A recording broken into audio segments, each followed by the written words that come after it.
welcome to Blake's Den.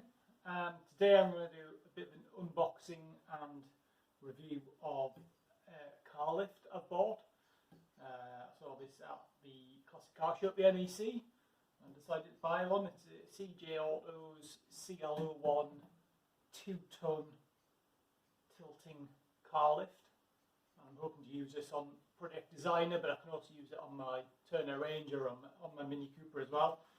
So yeah, I just thought I'd reveal the opening of the box. So just put these off.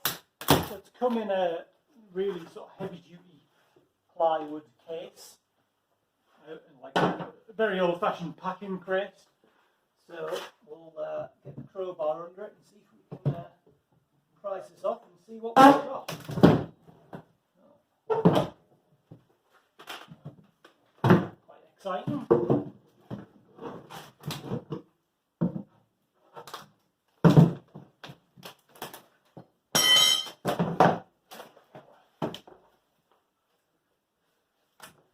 So there we are.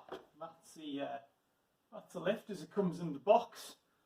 I think the next step is I'm going to take this out, move it out of the way, and then explain to you a little bit more about it. So that's the unit unboxed. Comes with a comprehensive set of instructions. It comes with these sections here. So these give it the variable width. So you basically bolt those in where required. So for example, that tubular one there, that bolts in here to give it the width of about 1100mm. And it's got some larger ones which are just off camera to get the largest width. It also comes with a manual winding rod, crank rod, but I recommend using a drill. It also comes with like a universal joint. I'll bring that up to the camera so you can see it, with a pin in. The pin, you can see there's a very small gap in there. It's like a shear pin, so if you're overloading it, that'll fail rather than the gearbox failing. It also comes with these larger sort of cardan shafts, which are just hex shafts, so you could have this operated quite a distance away from the car. So how does it work? Well, when that goes in there, the gearbox, so you can drive this from either side, that assembly turns, and then those come up. So hopefully, using my drill, obviously I have to use a more powerful drill when the car's on it, but just for demonstration purposes now.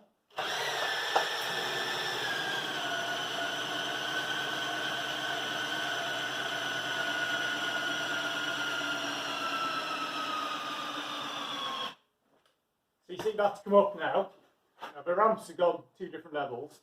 That's fine because you'll have your car underneath there, so they'll be the same position. And then you've got adjustment on this, so you can put the pin in there to lock it off in a position, depending upon what height you've got. So there, it would be locked off like that. So, for example, if you're working on the Mini, you can have it sort of nose down at the front and tail up at the rear to remove the subframe. Or conversely, out the other way around if you wanted to get under the engine in the gearbox. And then that's adjustable to different positions, so it should be a level position as well, which is about there. Just put the pin in. So yeah, that's pretty much level, and now they've raised it sort of 300mm or so off the ground, and it'll keep winding up higher and higher. It all comes pre-greased, but I do recommend greasing it every sort of 3 months or so. It can be driven from either side. And yeah, overall, first impressions, I'm quite happy with it. So next job to do is to get this the right width for the Mini. So the width it comes in is 775mm, 1130mm or 1530. So it's basically 3/4 of a metre, just over a metre and 1.5 metres. I think I need the middle setting of just over a metre. I think that'll just go between the 2 sills.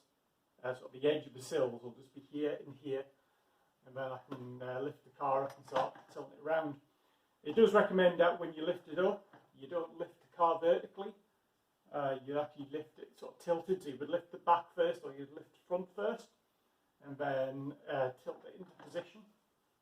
Obviously this is rated to 2 ton, and I think it's 1.5 ton direct lift, but 2 ton when it's tilted. The Mini weighs 750 kilos max, and I've stripped a load of bits out of it, so it's probably more like 700 kilos, so I don't think I'll have an issue with it. So yeah, next job, get these removed. We'll make it to length, and then we'll get it under the car and see what it does. Just before I put this under the car, I just wanted to have a word on these sort of platforms or shelves that the car sits on. So they've got this sort of very grippy rubber on, so there's no chance of the car sliding off. They're also quite large as well. Just for comparison, that's my hand on there.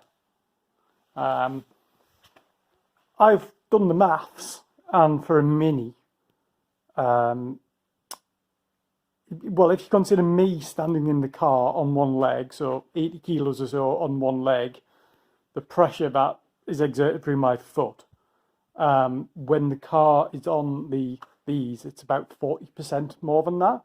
So it's not a lot really, when you think about it. I was worried about would the body shell deform, but really, it's not a lot of load. It's a large surface area being sort of spread between those two shelves. So it's, yeah, should be fine. Obviously, the proof of the pudding is in the eating, as I say. So I'll very gingerly lift it up and see what effect it has on the floor. So actually, before I put this under the car, I've extended it. Quick comment on that. When you read the instructions, it says trying to separate. So that bit there, those bars in the middle are the extension pieces. So when you try to separate it, it says this will be tight. Yeah, that's like a massive understatement. I had to sort of brave the two sides with a hammer and a piece of wood to separate it. Then put these in and sort of repeat the process. So a bit fiddly, but I guess once you've got it the size you want, you're never really going to change it that much. Unless, of course, you're working on lots of different cars every day and need to swap it over, which is probably unlikely. Also as well, the cardan shaft. So before I mentioned you could operate it remotely. You could put it in the other end of the gearbox. Obviously, it comes in 3 different lengths because it drives the gearbox at both ends. So there's a little cover goes over that and just some screws just to protect it. So right, I'll put that on, get it under the car, and let's see it in action. So I've got it under the Mini. It took a bit of getting in position. I think it would have been better just keeping on the narrower setting, but the wider setting will give a bit more stability. It's not jacked up at the moment, it's just sitting there. I got the front on axle stands, the back is on the ramps. What I'll do is I'll set up the camera, and then we'll send it up and I'll show you what it does. So I've got the center point of the lift, the pivot point, just rear of the jacking point. The Mini only has one jacking point. It's relatively central for the centre of gravity. I've obviously taken a lot of stuff out of the car, so I've just gone a bit rearwards on that. So we'll send it up and see how it goes.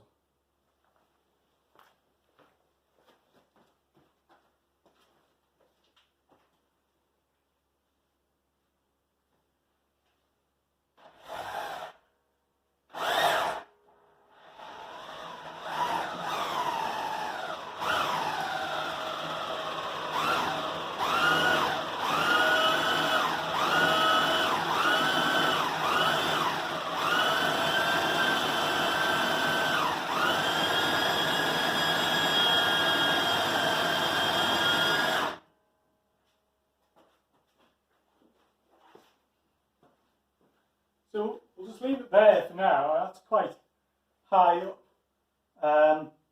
but should be roughly balanced. So if I lift the front, we should find that we can lower the back.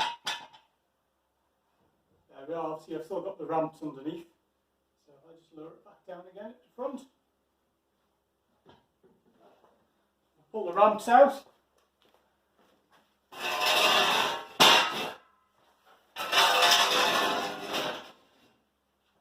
and she should go down from the back as well. There we are. Just take it nice and steady, not that much effort to move it because it's relatively balanced.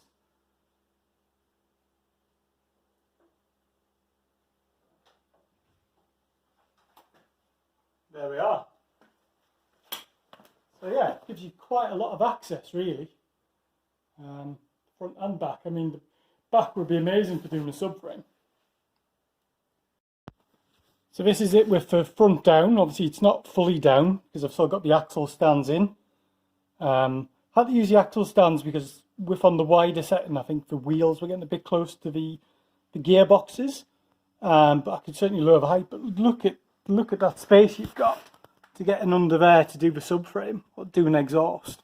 I mean, you're talking like, I don't know, 3 foot clearance to the bumper, 90 centimeters, 900 millimeters. Yeah, loads of room and really good access, and the whole thing's stable as well. It's not going anywhere. I think if I was going under, I'd put a couple of axle stands under it just to provide that secondary backup. But we can also lock this in position, so I'll show you that now, locked in the central position. So that's it, locked in this central position. So we've got all 4 wheels off the ground. Struggling to fit you in here in the garage, but yeah, it's locked. Just absolutely amazing access. Much better than I thought it would be actually. I would have thought the lift would be quite intrusive, but it's not really. I've got amazing access. Plus I've got brand new sills, I've got no chance of my floor collapsing, hopefully. So yeah, really happy with that. So I'm going to continue to use it a bit. Obviously on this project, I can use it on my other Mini as well. And yeah, we'll see how it goes. So I'll leave it as that for now. I just thought on the closeout screen I'd show you the company CJ Autos, based in Haywood near Bury, northwest of England, north of Manchester. Mini tilting lift is the one I've got, and they do a whole manner of different things. And normally sort of big classic car shows, always sort of have a good stand and a good turnout. So yeah. So thank you for watching this review on Blake's Den. Stay tuned for more videos and don't forget to follow us on Instagram.